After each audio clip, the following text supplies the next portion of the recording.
اللهم صل وسلم وبارك على سيدنا محمد وعلى اهله واصحابه اجمعين. ازيكم حبايبي؟ عاملين ايه؟ يا رب تكونوا بخير. وحشني جدا، بقالي كتير ما نزلتش فيديوهات. وبعدين قلت بقى اما اعمل بيتزايه كده واصورها معاكم. هنعمل بيتزا بطريقه سهله جدا وبسيطه يعني. معايا كيلو دقيق، معايا معلقه كبيره زعتر، معلقتين لبن بودره، معلقه كبيره سكر، مع نص معلقه ملح، معلقتين وسط خميره فوريه. هحط كيلو الدقيق في البوله دي. هنحط كمان فنجان زيت. هحط بقى المواد الجاف كلها، الخميره والسكر والزعتر واللبن والملح. هقلب المواد الجاف دي بقى كلها مع بعض.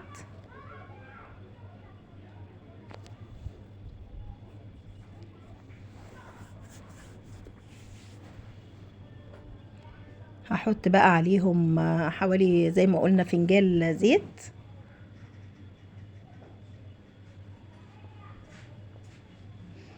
هدخل بقى كده بايدي الزيت في الدقيق الاول.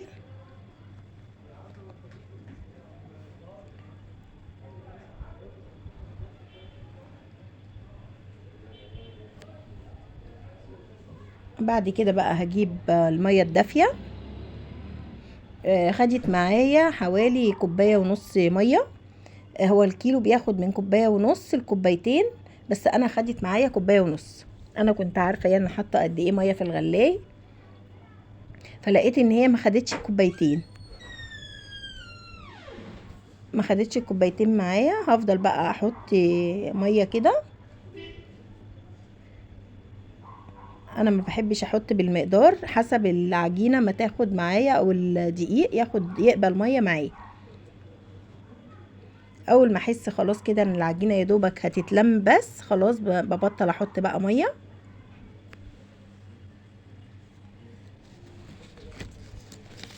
هعجن بقى فيها كويس كده لغاية ما تتلم في ايدي، والاقي ايدي نتفت من الدقيق ومن العجينة، والبولة كمان ما فيهاش اي عجين.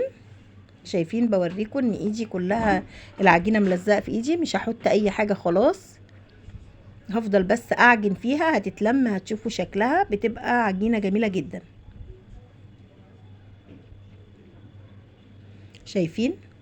شايفين العجينة طرية وهشة ازاي في ايدي؟ والبولة نضيفة جدا وايدي كمان نتفت. هسيبها بقى اغطيها وهسيبها تخمر ونعمل الصلصة مع بعض. هنا الصلصة انا ما بحبش اعملها بطماطم، اكون مصلصاها في الفريزر. انا بحبها فريش كده على طول. هنضرب بقى الطماطم في الخلاط. انا جايبه الطماطم ومنضفاها.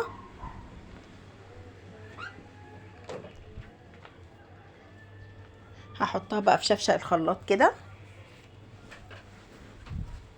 هحط عليها بقى بصلايه كبيره مقطعاها كده عشوائي يعني، مع كام فص توم.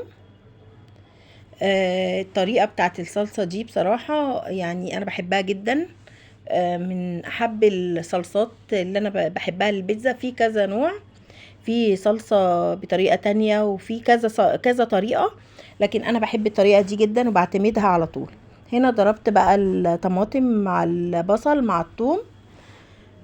الريحه كانت فظيعه من قبل ما تنزل على النار ومن قبل ما يتحط لها اي حاجه. هحط لها معلقتين زيت، معلقتين مش هكتر، ومعلقتين كده كاتشب. وهحط عليها بقى ملح، سكر، زعتر. ملح طبعا حسب الرغبة، فلفل اسود، حاجات بسيطة كده. بس الزعتر بيبقى شيء اساسي جدا. برضو مع الصلصة زي ما حطيناه كده في العجينة، بيدي ريحة فظيعة للبيتزا. هنا بحط السكر بقى والملح، وهحط اخر حاجة الزعتر، معلقتين الزيت.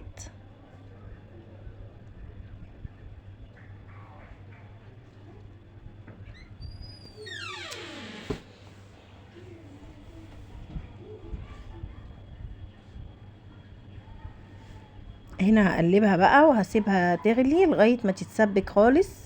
وتتقل معايا. خلاص كده اتسبكت اهي. شايفين بوريكم السمك بتاعها، لازم تبقى تقيلة كده.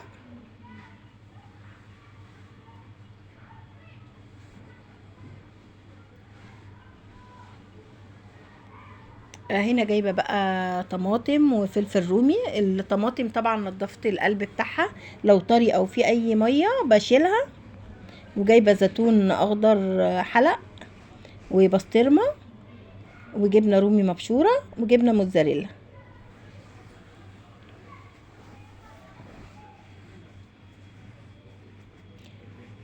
بصوا العجينه بتاعتي خمرت اهي وحجمها تضاعف كده. بلمها، العجينه هشه وطريه جدا.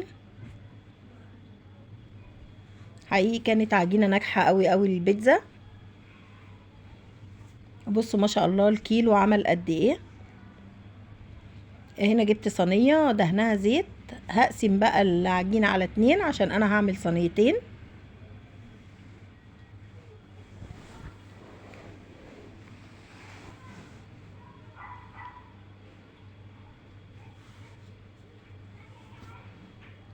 همسكها بقى كده هلمها كويس. شايفين العجينه مرنه في ايدي ازاي. هنزل بقى بيها على الصينيه، وهقعد بقى بايدي كده افرد فيها. بصراحه الطريقه دي سهله جدا، احسن ما افردها على الرخامه.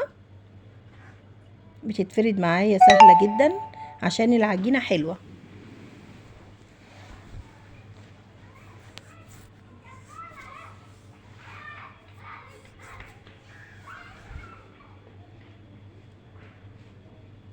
وافضل بقى وراها كده افرد في الجوانب، من كل الجوانب، والف الصينيه.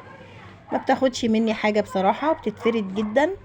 وانا عايزه السمك بتاعها رقيق عشان طبعا هي بتخمر تاني. فدي مش كيكه، دي بيتزا، انا مش عايزاها عاليه قوي. لسه هنحط عليها حاجات عشان ما تبقاش عاليه جدا. انا عايزاها مظبوطه. وبصراحه هي بتاخد يعني حاجات من البيت، ما بتتكلفش قوي. مهما كلفت مش زي بره. يعني انا النهارده عاملاها يا دوبك جبن، طماطم، فلفل رومي، حاجات سهله جدا. عايزه بقى عندك حته فرخه مسلوقه عايزه تحطيها، عندك حته لحمه مفرومه عايزه تحطيها، براحتك. البيتزا يعني زي ما تديها بتاخد. كده خلاص اهي. هفرد من النص كده واظبط، عشان مش عايزه حته عاليه وحته هابطه. انا عايزاها كلها سوا واحد. افضل كده احط ايدي. بصوا باخد من النص للجوانب التاني. بصوا الحرف بتاعها يا دوبك. انا عايزه السمك ده لانها هي هتعلى كمان شويه. ريحه الزعتر فيها كانت جميله جدا، هي والصلصه كمان. هبتدي بقى احط الصلصه بتاعتها. انا بحب الصلصه بتاعتها كتير كده، هي اللي بتديها الطعم بصراحه.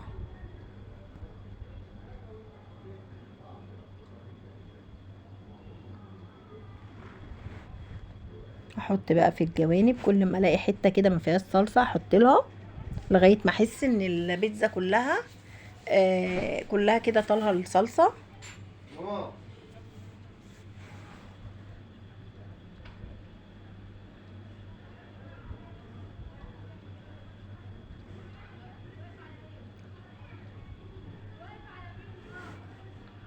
بس كده هبتدي بقى احط الطماطم عليها زي ما قلت لكم. انا منضفاها من اي حته في القلب فيها ميه او حاجه. وهحط الفلفل الرومي، هوزع كده عشان ما يبقاش متكتل في حته واحده.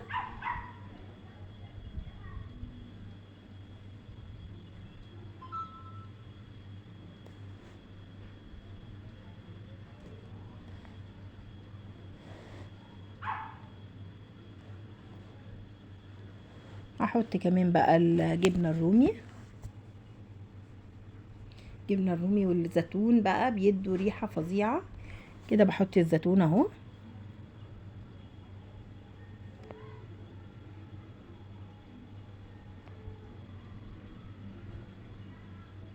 وبتبقى شكلها جميل، شكلها يشهي بصراحه.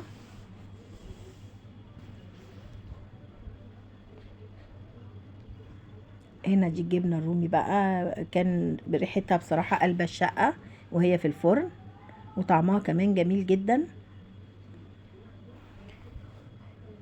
هحط بقى البسطرمه، وبعد كده مش هحط الجبنه الموزاريلا بقى، هدخلها في قاع الفرن يعني حوالي كده يا دوبك تتشمع كده، وقبل ما هطلعها فوق على الشبكه هطلعها احط الجبنه الموزاريلا.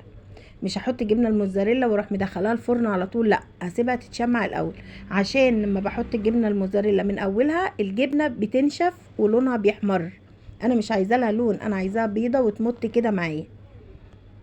فهنا هدخلها بقى الفرن، واول ما تطلع يعني هدخلها في في قاع الفرن زي ما قلت لكم، تتشمع شويه كده اهي طلعت من الفرن.